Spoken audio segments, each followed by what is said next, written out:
내 아들아, 내 아비의 명령을 지키며 내 어미의 법을 떠나지 말고 그것을 항상 내 마음에 새기며 내 목에 매라. 그것이 너의 다닐 때에 너를 인도하며 너의 잘 때에 너를 보호하며 너의 깰 때에 너로 더불어 말하리니.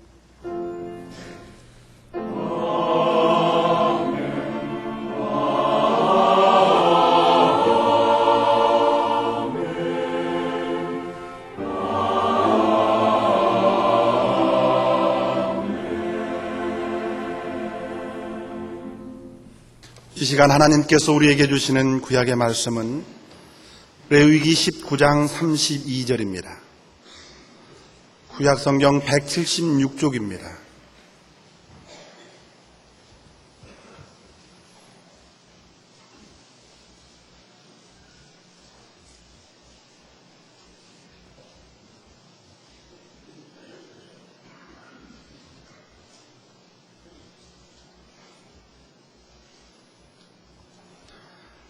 너는 셋머리 앞에 일어서고 노인의 얼굴을 공경하며 내 하나님을 경외하라. 나는 여호와니라. 아멘.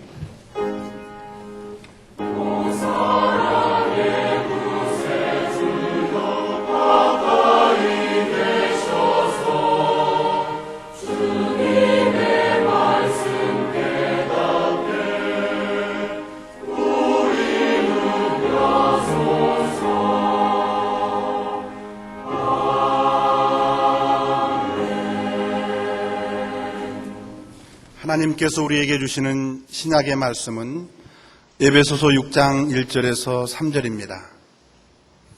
신약 성경 316쪽입니다.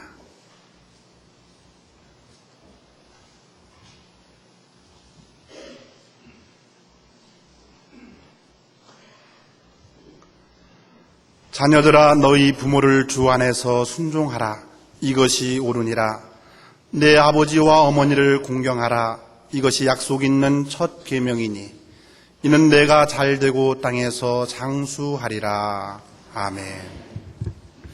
오늘은 우리 교단 총회가 정한 어버이 주일입니다.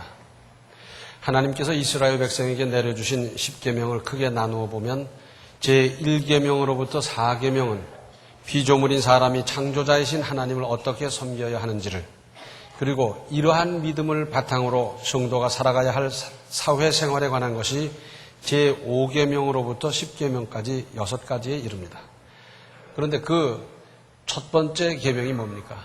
제5계명인 내 부모를 공경하라입니다. 그러고 보면 동양에서 효는 백행의 근본, 즉 모든 행동의 기본이라는 가르침과 일치하면서 사실은 그보다 훨씬 더 깊고 훨씬 넓은 것이 성경의 교훈입니다. 오늘의 구약 본문 말씀을 다시 보시면 너는 셋머리 앞에 일어서고 노인의 얼굴을 공경하며 내 하나님을 경외하라. 나는 여호와니라. 무슨 말씀입니까? 먼저 노인의 경험이나 연륜은 일단 존중하라는 말씀이고요. 또 여기서 우러난 지혜는 배운다고 될 일이 아니지 않습니까? 오랜 시간이 가야 되고 이러저러한 경험이 쌓여야 되고, 그리고 거기서 우러난 지혜, 이것은 머리 좋다고 되는 게 아니고 열심히 따라한다고 배워지는 것도 아니고 시간이 가야 되고 경험이 쌓여야 되는 일입니다. 그래서 서양 격언에 경험보다 좋은 선생은 없다 그러고요. 또 우리 속담에도 어른의 말씀을 들으면 자다가도 떡이 생긴다 그러지 않습니까? 어른 말씀 들으면 다 유익하다는 거예요. 자기가 생각지도 못했던 유익을 얻을 수 있다. 그런 말씀 아니겠어요? 또 보이는 부모나 어른을 공경하지 못하면서 보이지 않는 하나님을 제대로 공경할 수 있겠습니까? 나를 위해서 온갖 희생과 수고와 사랑을 다 쏟아주신 바로 그 부모님을 섬기지 못하는데 보이지도 않는 하나님을 섬긴다. 이건 있을 수가 없지 않습니까? 성경에는 이렇게 부모님 공경에 대한 내용이 참으로 많습니다. 한두 권만 찾아본다고 하면 잠언 1장 8절과 9절에 이런 말씀이 있습니다. 내 아들아, 네 아비의 훈계를 들으며 네 어미의 법을 떠나지 말라. 이는 내 머리에 아름다운 관이요 내 목에 금사슬이니라. 부모님의 훈계, 부모님의 가르침을 듣는 것이 영광이 된다는 겁니다. 또 골로새서 3장 20절 말씀을 새번역 성경으로 보면 자녀된 이 여러분 모든 일에 부모에게 복종하십시오. 이것이 주님을 기쁘게 해드리는 일입니다. 그러니까 부모 공경은 순종에서부터 시작할 일이고 또한 이렇게 하는 것은 부모님을 부모님으로 인정하는 것일 뿐만 아니라 부모님을 기쁘게 해드리는 것은 물론 우리 주님을 기쁘게 해드리는 것이다 하는 말씀입니다. 옛날 말에 효자는 부모님이 소금썸을 물로 끓으려고 해도 끈다 하는 말이 있어요. 그건 무슨 말입니까? 소금을 물로 끌고 들어가면 소금 못 쓰게 되는 거 다 알지요. 그러나 그렇게 하는 부모님의 깊은 뜻이 있겠다 생각하면서 순종하는 것, 그걸 말해요. 우리는 부모님께 순종하라는 말을 귀에 못이 박이도록 들어왔습니다. 왜 그래야 합니까? 왜 그래야 되느냐 하면 나를 위해서 온갖 희생과 수고를 대가를 바라지 아니하고 베풀어 주신 그분이기 때문입니다. 나와 아무 상관도 없는 사람의 말을 우리가 왜 따라야 합니까? 그러나 나를 위해서 온갖 희생과 수고, 사랑을 다한 그분의 말씀을 따르지 않는다면 누구의 말을 따르며 살아갈 수가 있겠습니까? 또 요한복음 19장 26절과 27절에는 이런 말씀이 있습니다. 예수께서 그 모친과 사랑하시는 제자가 곁에 섰는 것을 보시고 그 모친께 말씀하시되 여자여 보소서 아들이니이다 하시고 또 그 제자에게 이르시되 보라 내 어머니라 하신대 그때부터 그 제자가 자기 집에 모시니라. 예수께서는 십자가상에서 그 참혹한 고통 가운데서도 어머니에 대한 지극한 효성을 보이셨습니다. 예수님의 육신의 동생들도 있었어요. 그런데 아마도 아직 어려서 그 어머니를 봉양할 단계가 되질 못했던가 봐요. 그래서 요한에게 부탁을 하는데 이때부터 요한은 자기 어머니로 모시고 평생을 살았다고 그래요. 전설에 의하면 에베소에서 세상 마칠 때까지 극진히 섬겼다고 그럽니다. 오늘 신약 본문 1절과 2절을 다시 보시면 자녀들아 너희 부모를 주 안에서 순종하라 이것이 옳으니라 내 아버지와 어머니를 공경하라 이것이 약속 있는 첫 계명이니 그랬습니다. 부모의 자식 사랑은 하나님의 사랑을 상징하는 것이 사실입니다. 사실 부모가 자식을 사랑하듯이 우리가 다른 사람도 사랑하고 다른 자녀도 사랑하고 이웃도 그렇게만 사랑한다면 세상엔 문제될 것이 하나도 없습니다. 세상 없는 허물도 부모님은 다 용서하고요. 다 덮어주고요. 다 이해하고요. 다 하지 않습니까? 문제는 내 자식만 그렇게 사랑하는 데서 생겨나요. 내 자식 귀한 줄 알면 남의 자식 귀한 줄도 알고 그래서 다른 자녀들도 이웃들도 형제들도 친척도 전혀 관계가 없는 사람까지 그렇게 사랑할 수만 있다면 오죽 좋겠습니까? 또 부모님을 공경하는 것은 하나님을 경외하는 첫걸음이 될 수 있습니다. 일본의 신학자 산실이라고 하는 분은 이런 말을 남겼습니다. 어려서 노인을 공경하지 않는 사람은 장성하면 하나님이 없다 한다. 그러니까 어려서부터 노인 어른을 공경하는 것 체계적으로 제대로 순서 있게 배워야 된다는 거예요. 커가면 제대로 하겠지. 어려서 제대로 배우지 않은 사람이 커서 어떻게 합니까? 어려서부터 체계적으로 제대로 잘 가르치는 것, 그것이 그 사람의 장래를 유익하게 한다는 것 아니겠습니까? 또 3절에는 이는 네가 잘 되고 땅에서 장수하리라 그랬어요. 하나님의 약속의 내용입니다. 자, 누가 형통하지 않기를 바라겠어요? 누가 장수하지 않기를 바라겠어요? 형통하고 장수, 이것은 부모님을 믿음으로 잘 공경하는 사람에게 주어진 보장이고 약속입니다. 자, 형통 없는 장수, 이거 참 문제입니다. 오래는 사는데 병으로 고생하고 그냥 찌들리고 쪼들리고 소외당하고 고통당하면서 오래 사는 것, 이거 복스러워 보이질 않아요. 또는 장수 없는 형통. 자, 젊은 나이에 갖출 것 다 갖추고 다 누릴 수 있고 모든 것 다 있는데 덜컥 세상 떠났다. 그렇게 복스러워 보이질 않아요. 그런데 우리 하나님께서는 형통과 장수는 부모님을 공경하는 데 따르는 보장으로 약속해 주셨습니다. 또 우리에게는 센 머리 앞에 일어서고 노인을 공경할 또 다른 이유가 있습니다. 먼저 6.25 때 나라를 지켜내신 분들이 지금의 노인들입니다. 물론 나가서 전사한 분들도 계시고 또는 부상당해서 상해군인으로 산 분들도 계시고 또는 전선을 헤매면서 온갖 죽을 고비를 넘겨가면서 나라를 지킨 분들 또는 남정네들 즉 아버지 아들 없는 가난한 가정을 꾸려가면서 자식들을 양육한 우리나라의 어머니들, 지금의 할머니들은 누가 뭐래도 훌륭한 분들입니다. 허리띠를 졸라매면서 그러면서 초근 목피를 먹어가며 자녀들을 학교에 보내고 학자금을 대고 뒷받침을 했던 그분들 훌륭한 분들입니다.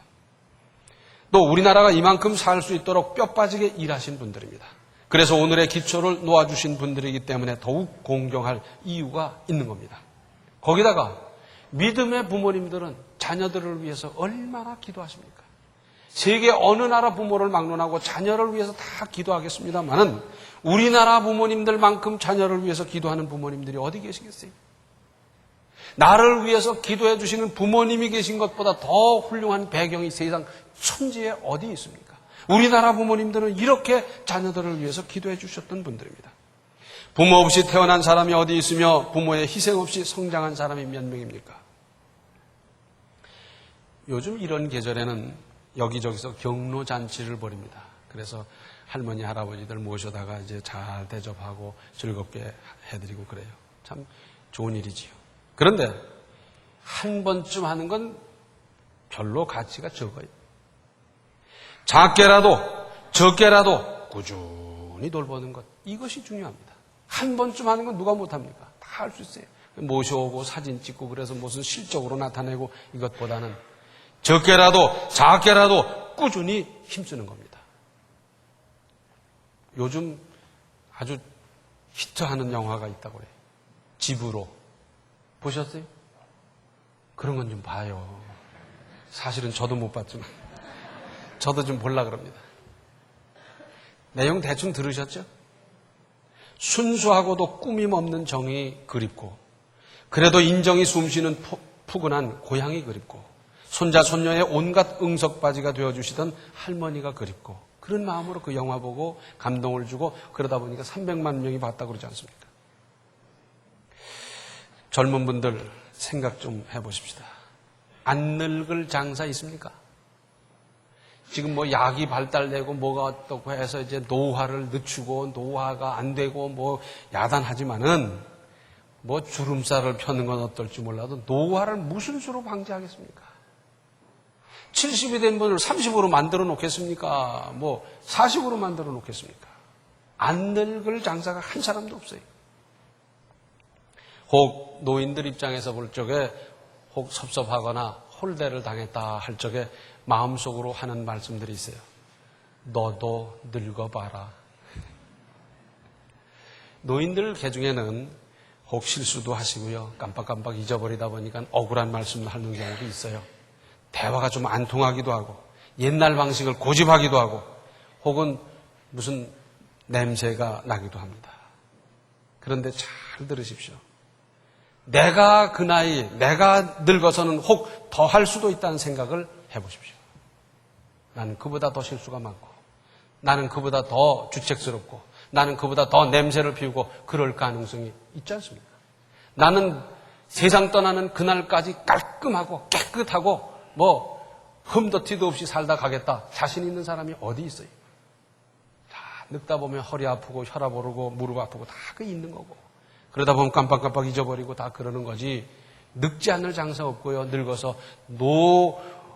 늙어서 나타나는 그런 현상, 징조 거기서 벗어날 사람이 어디 있습니까?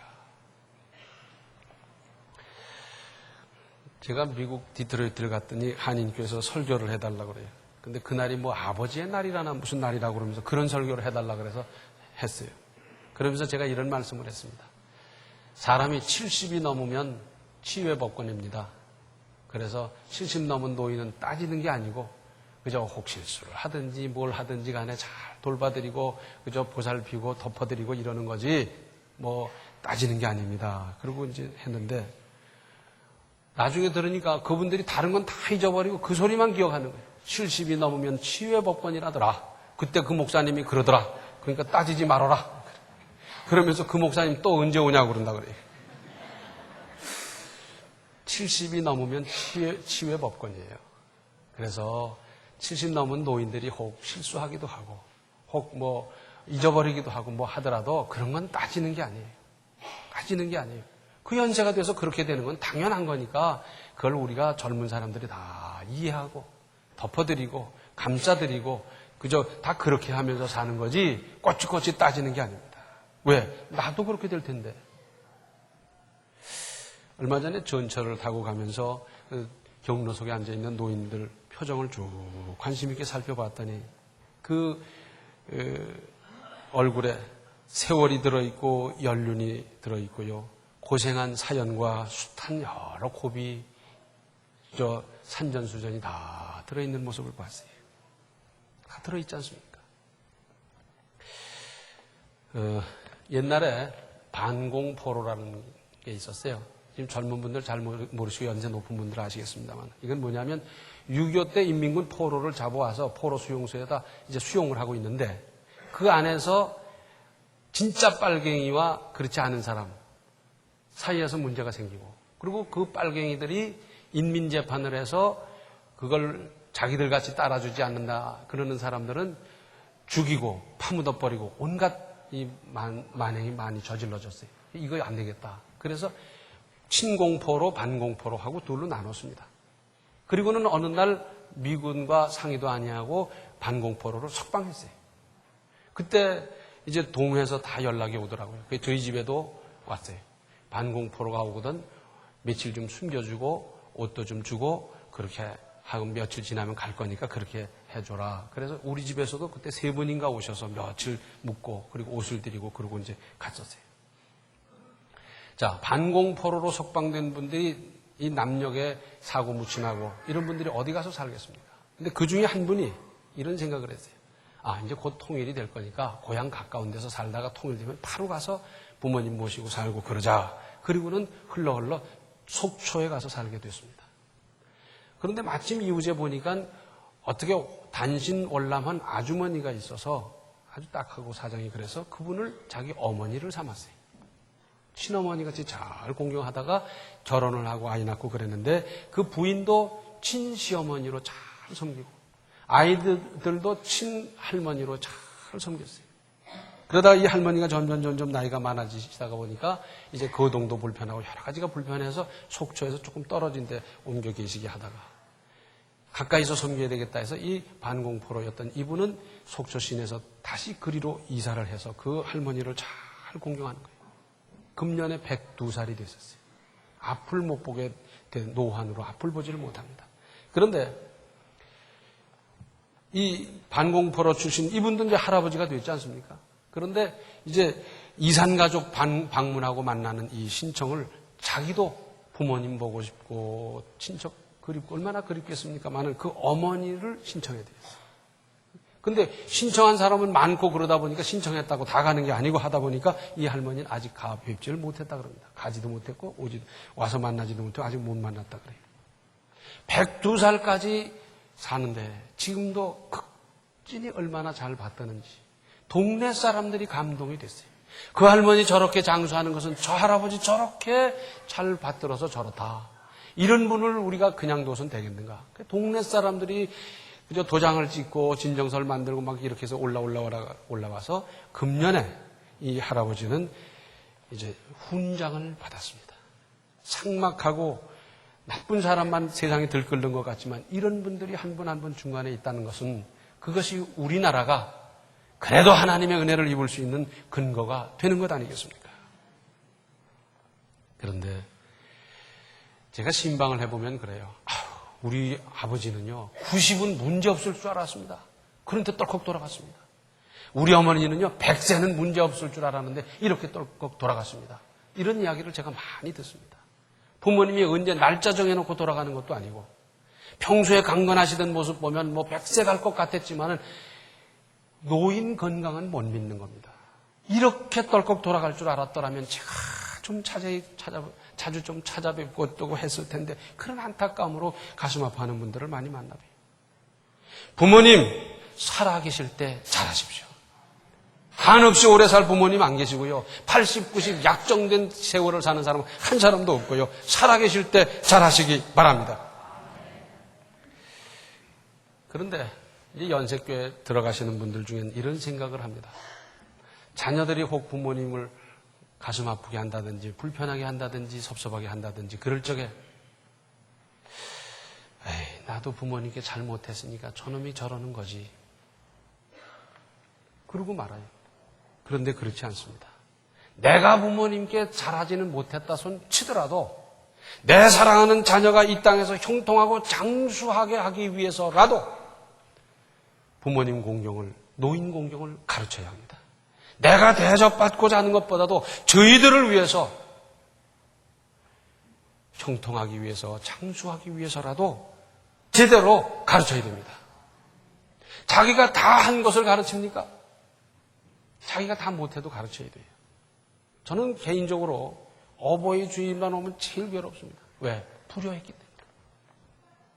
물론 제가 다 한 것을 설교하는 건 아니지만은 특별히 그래요. 그런데 그럼에도 불구하고 나는 비록 부모님께 잘못했다 하더라도 내가 잘못했으니 너도 잘못해라. 그럴 수야 없지 않습니까? 나는 비록 그렇다 하더라도 가르쳐야 될 책임이 부모님에게 있어요. 나는 학교 다닐 때 영어 공부를 못했으니까 너도 영어 공부 못해도 된다. 그럴 부모 있습니까? 영어 선생님은 영어를 다 알아서 가르칩니까? 자기 아는 데까지 가르치는 거고 배운 데까지 가르치는 거고 그렇지 않습니까? 그러므로 내가 혹 부모님께 다 잘하지 못했다 손 치더라도 그럼에도 불구하고 내 사랑하는 자녀가 이 땅에서 형통하고 장수하게 살아가도록 하기 위해서라도 가르쳐야 합니다. 얘야, 할아버지는 이렇게 모시는 거란다. 할머니 이렇게 대하는 거란다. 어른 앞에서는 말씀을 이렇게 하고 자세는 이렇게 하는 거란다. 이걸 잘 가르쳐야 내 사랑하는 자녀들이 이 땅에서 형통하고 장수하지 않겠습니까? 또 연세 높으신 분들은 이제 부모님께 효도 좀 하려고 하니까 부모님 세상 다 떠났다. 그러면 이제 와서 가슴만 치고 앉아 있겠습니까? 후회만 하고 앉아 있겠습니까? 아닙니다. 부모님 안 계시면 우리 주변에 어른들 또 있잖아요. 숙부라든지 작은 어머니, 외삼촌, 이모, 또 처가 부모님들도 얼마든지 계시지 않습니까? 우리 성경에는 방법이 나와 있어요. 주의 이름으로 소자에게 냉수한 그릇 대접한 것은 주님을 대접한 것이고 하나님 대접한 것이라고 그랬는데 내가 이제 믿음으로 깨닫고 부모님께 못다한 것을 이모님에게, 숙부님에게, 장모님에게 내가 할 수 있고요. 또 그 범위를 넓혀서 외롭고 쓸쓸하게 노후를 보내는 분들이 얼마나 많이 있습니까? 그분들을 찾아뵙고 그분들을 돌보는 것, 그것은 우리 부모님을 돌보는 것이고 예수님을 돌보는 것이고 하나님을 돌보는 것이 됩니다. 그러므로 후회만 하고 있을 것이 아니라 돌보십시다. 경우에 따라서는 노인 중에는 나보다 젊은 노인이 더 아플 수가 있어요. 더 노환에 시달리는 사람이 있을 수 있어요. 돌봐서 안 될 게 뭐가 있겠습니까?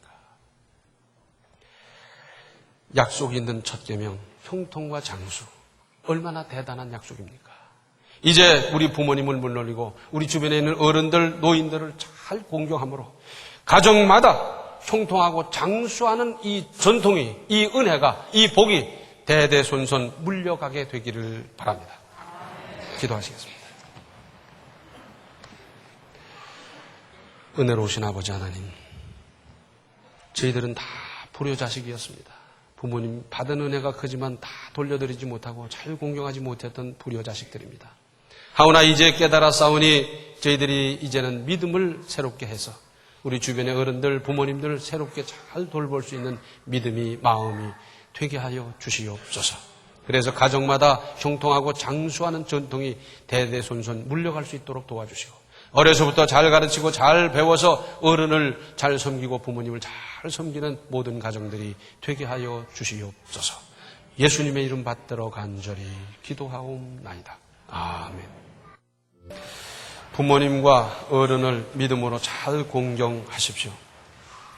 지금은 생명의 주 예수 그리스도의 은혜와 하나님 우리 아버지의 극진하신 사랑과 성령의 감화, 감동, 충만, 교통하심이 부모님과 어른을 잘 공경하기로 결심하는 모든 성도들 머리 위에 이제로부터 영원토록 함께 계시기를 간절히 축원하옵나이다.